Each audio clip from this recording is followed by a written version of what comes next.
আজকে আপনাদের ডিআইটি যে মাঠে যেখানে আমি ভাষণ দিচ্ছি, আপনারা বলেন বিগত 17 বছরে এখানে অনেক নেতৃবৃন্দ এসেছে, অনেক এমপি এসেছেন, আপনাদের এইখানে বাঁধের যে পানির সমস্যার নিয়ে শুধু আলাপই করেছে, কোনো সমাধান করেছে?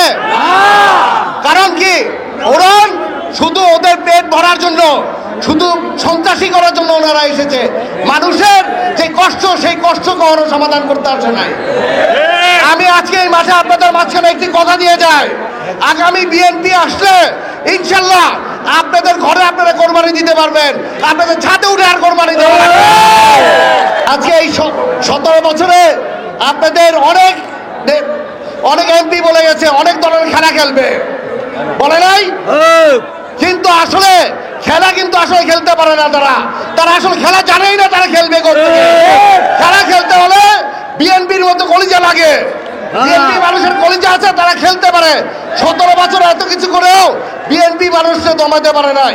ইনশাল্লাহ আপনারা একটা কথা বিশ্বাস করেন, আপনারা সাথে থাকলে বিএনপি কেন, বিএনপি শুধু রূপগঞ্জ না, নারায়ণগঞ্জ না, সারা বাংলাদেশকে ইনশাল্লাহ তোড়মোড় করে রাখবে।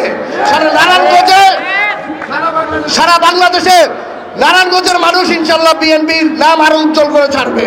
এখনকার প্রধান উপদেষ্টা এবং উপদেষ্টা মহলে তারা বলছে যে সংস্কার করে বলে এলো নির্বাচন দিবে। আরে শেখ হাসিনা যেদিন দেশ ছেড়েছে সেদিনই তো 80% সংস্কার হয়ে গেছে। কারণ শেখ হাসিনা এমন একটি মানুষ ছিল যে সে যাওয়া মানে এই দেশ হলো মুক্ত হয়ে যাওয়া।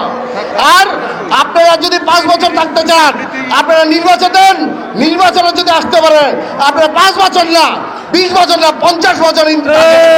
কারণ আপনারা ভয় পান এখন নির্বাচন দিলে বিএনপি চলে আসবে। কারণ বিএনপি একমাত্র দল যারা জনগণের সাথে আছে এবং জনগণের সাথে মিলে চলে।